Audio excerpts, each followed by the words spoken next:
परमात्मा का विधान है कि किसी बुरी आत्मा हो, अब वो अज्ञान से बुरी होगी और इस तत्व ज्ञान से वो ठीक हो जाएगी।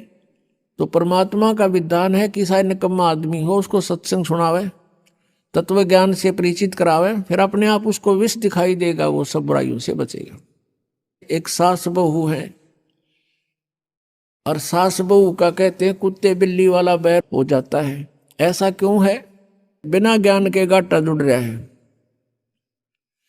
और फिर कहते हैं जैसा दर्द आपने हो ऐसा जान बिराने।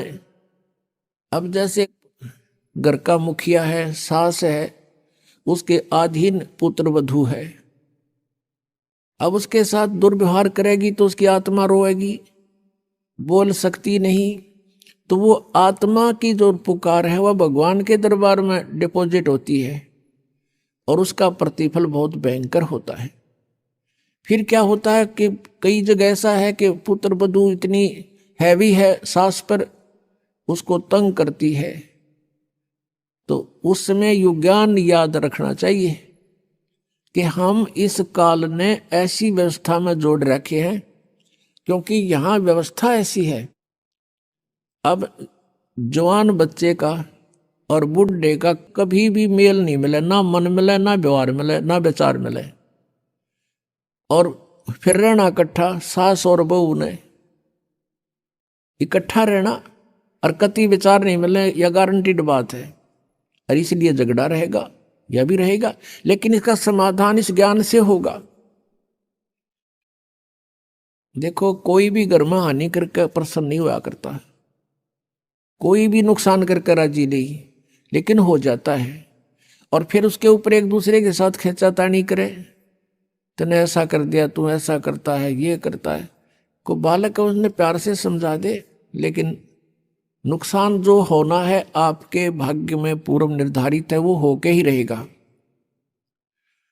और वो नुकसान तो हो लिया और फिर वो झगड़ा बाकी रह गया, बेमतलब की टेंशन।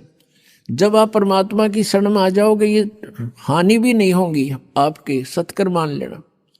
और इस ज्ञान से जब यो मन बकवाद करेगा, इस ज्ञान रूपी लगाम से यू रुकेगा। एक सास बहू थी, बुढ़िया बहुत लड़ा करती अपने पुत्र वधू के साथ, इकलौता पुत्र था। अब बेटा न्यू सोचा करता भाई माँ की बात नहीं मानी तो माँ की आत्मा दुख पाओगी, वो भी अपनी पत्नी को ही धमकाया करता, गलती होती चाहे ना होती, माँ को प्रसन्न करने के लिए। और बुढ़िया बहुत कलियारी थी। अपने आत्मा एक परमात्मा लीला बख्शते हैं, करते हैं, दया करते हैं। एक बहन सत्संग में जाया करती थी बुढ़िया माई, वो उनके घर चली गई, कुदरती परमात्मा भेजते हैं। और वह बुढ़िया लागरी कति श्लोक सुनान अच्छी बूंदी कहन अपनी पुत्र वधू को, और वह बेचारी बोल रहा नहीं। अब बोलूंगी तो फिर सामने अपने बेटे दगड़वाएगी, तो वह बेचारी चुप रहने में अपनी खैर समझ रही थी। अब उस बहन जो सत्संग में जाती थी, परमात्मा परमेश्वर के विचार सुनती थी, उसने सोचा ये तो नरक हो रहा है इनका घर। उसने उस बुढ़िया को सहज सहज प्यार से कहा, बहन सत्संग में चल लेगी? ना हम नहीं जाया करा सत्संग में, ये तो उलगी जाया कर ठाली, जिन्हें कोई काम कोई ना। हर बुढ़िया ने काम बहुत लड़ने का, और काम नहीं उसने, वो छूटे ना उससे। उसने फिर दूसरे तीसरे दिन फिर कहा कि आए एक बार मेरे साथ चल, कोई भी ना रही मेरे साथ चलने वाली, और मैं अकेली रहेगी, सत्संग में जाना है, जल्दी आ जावांगे। वह उसकी मुंह लागती सी थी, उस दिन वह बुढ़िया उसके साथ चलेगी। अब साथ चलेगी तो वह सत्संग सुना, सत्संग सुने तो पुण्यात्मा असर होया कर, ऐसी बात नहीं।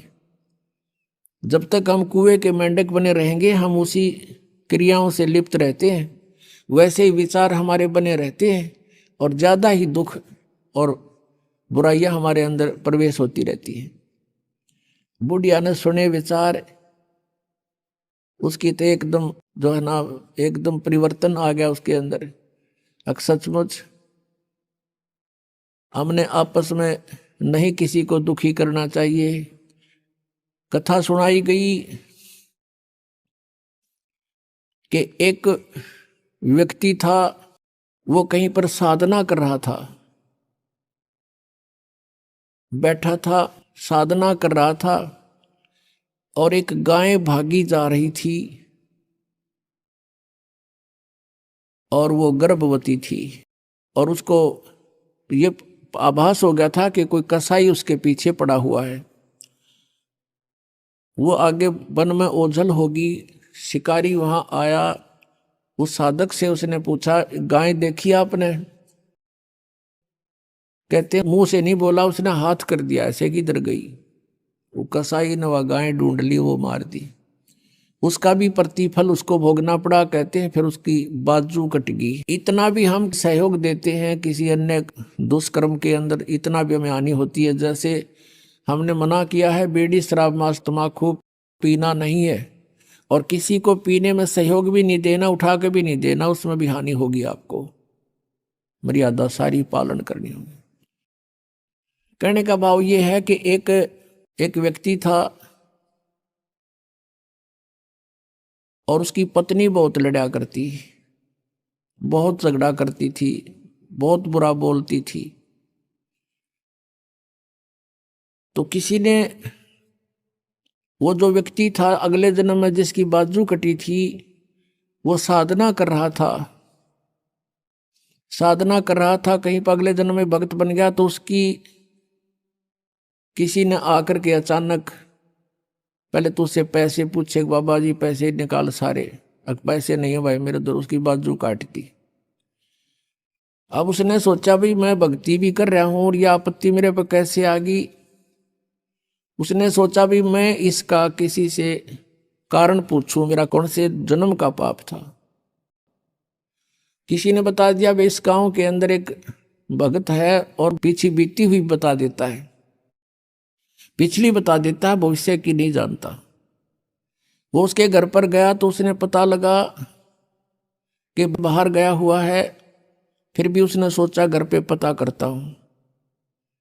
जब वो घर पे गया तो उसकी पत्नी से पूछा कि ऐसे ऐसे वो कहाँ है भक्त हुआ। उसकी पत्नी लगी गाली देने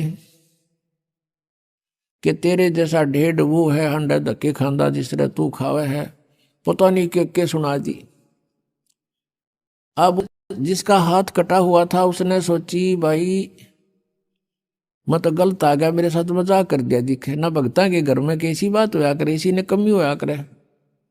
वो वापस चल पड़ा। रास्ते में किसी ने बता दिया कि तू जिसका घर पूछा था ये आ रहा वो व्यक्ति। उसने उसको सोचा ले चल आया है बाहर, बात कर लेता हूं। राम रमी हुई, नमस्कार हुआ, कुशल मंगल पूछा। वो जिसका हाथ कटा हुआ था उसने पूछा कि भाई एक बात बता, क्या तू पीछे की जानता सारी?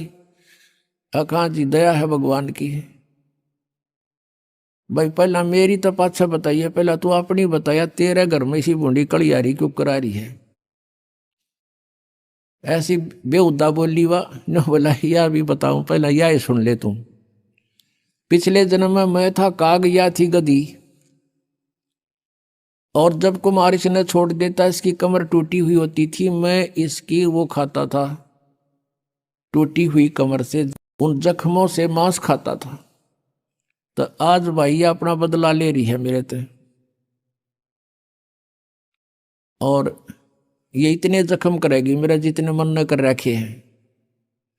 तब उसने पूछा भी फिर मेरा हाथ क्यों कर कटा, मैं तो भगत आदमी, और यू कैसे जुल्म हुआ मेरे साथ? उसने बताया कि पिछले जन्म में भी तू भगत था और तूने एक गाय के कटने में सहयोग दे दिया, तूने न्यू हाथ कर दिया कि इधर गई, बोला नहीं तू ऐसे गई, इससे तेरा हाथ कटा। अब कहते हैं तुमने दरगाह का मैल नहीं देखा, धर्मराज के तिल तिल का लेखा। अब इस तरह कहते तुम एक दूसरे को सताओगे तो तुम्हें आगे फिर दंड भोगना पड़ेगा। वह बुढ़िया के बात समझ में आएगी, अकबर ने तो जुल्म कर दिया। उसके बाद अपनी पुत्र वधू को वो बिल्कुल शांत रहे, बोले नहीं फालतू। सत्संग में ये भी सुनाया गया कि जो कुछ हानि होनी है वह तो हो चुकी, और पाछा वो खाम खा महाभारत बनाने की कोई आवश्यकता ही नहीं, वो तो दूना दुख पैदा करने वाला वो वस्तु आवे नहीं वापस। तो हमने इन बच्चों को जो आपको भगवान ने दिए हैं, इनके दास नौकर बनकर आपने इनकी परवरिश करनी है, भगवान से डर के इनकी सेवा करनी है। जैसे एक नौकरानी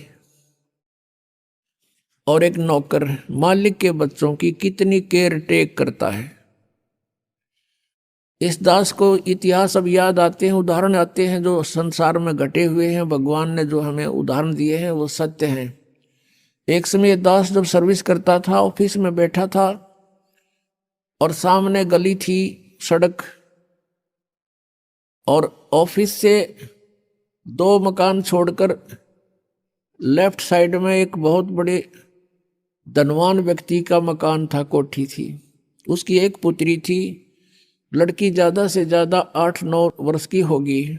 उसके लिए एक नौकरानी छोड़ रखी थी और उस लड़की का स्कूल वहाँ से ज़्यादा 10 फरलांग होगा, यानी 2000 फुट, मुश्किल से 5 एकड़ की दूरी पे। तो वो लड़की को नवाती धवाती, उसके सारे कपड़े चेंज करती और सारा उसको व्यवस्था रखती, खाना पीना दूध सब समय पर खिलाती। और उसको जब छोड़ने जाती थी स्कूल में, पैदल छोड़ के आती थी, थोड़ी दूरी थी, तो वो क्या करती थी, जून के महीने में एक छोटा सा छाता लेकर लड़की पर तो छाता रखती थी और स्वयं धूप में चलती थी, क्योंकि वो मालिक की बेटी थी।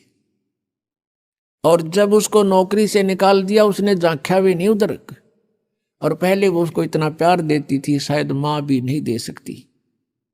तो ऐसे ही हमने इनको मालिक के बच्चे जानकर, और हम सभी यहाँ कष्ट में हैं, दुखी हैं, एक दूसरे को समझकर, अब इस तरह कहते तुम एक दूसरे को सताओगे तो तुम्हें आगे फिर दंड भोगना पड़ेगा। वह बुढ़िया के बाद समझ में आएगी, अकबर ने तो जुल्म कर दिया। उसके बाद अपनी पुत्र वधू को वो बिल्कुल शांत रहे, बोले ही नहीं फालतू। सत्संग में ये भी सुनाया गया कि जो कुछ हानि होनी है वह तो हो चुकी, और पाछा वो खाम खा महाभारत बनाने की कोई आवश्यकता ही नहीं, वो तो दूना दुख पैदा करने वाला वो वस्तु आवे नहीं वापस।